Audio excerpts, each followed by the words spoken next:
જય શ્રી કૃષ્ણ બધાને। તો અમુક વસ્તુ હંમેશા થતી હોય ત્યારે આપણને એમ થાય કે આવું શા માટે થવાનું છે, પરંતુ પાછળ જ્યારે એ વસ્તુનું પરિણામ આવે ત્યારે ઘણું આનંદદાયી હોય એવું લાગે।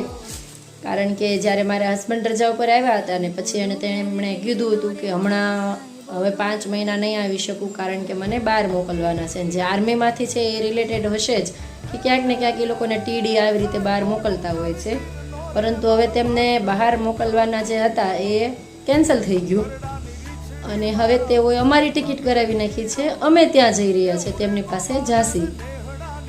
તો કહેવાય છે ને ત્યારે મને દુઃખ લાગતું હતું કે એ અત્યારે રજા ઉપર આવી ગયા અને વેકેશનમાં આવ્યા હોત તો વેકેશન સાથે બધા રહેત, અને એના બદલે અત્યારે આવી ગયા એવું લાગતું હતું મને। અને અત્યારે એ ત્યારે પણ આવ્યા ને હવે તેમની પાસે અમે વેકેશનમાં પણ જઈ રહ્યા છીએ। તો ગમે ત્યારે ગમે એ પરિસ્થિતિ આવે ત્યારે અચાનક એવું છે ને કે દુઃખમાં દુઃખી નહીં થઈ જવાનું ને સુખમાં ચકી નહીં જવાનું, એની જેવું થયું। હવે રેડી થઈ ગયા છીએ બધા। અને અગેન મારા ભાંગ્યાના ભેરુ કાકા અમને છાયાપુરી સુધી મૂકવા આવે છે। અમારી ટિકિટ છે છાયાપુરીથી, એટલે એ મને ટ્રેનમાં બેસાડવા આવી રહ્યા છે। ભાંગ્યાના ભેરું દર વખતે કાકાને હેરાન કરીએ છીએ, તો આ વખતે પણ હવે કાકા જ સાથે આવે છે।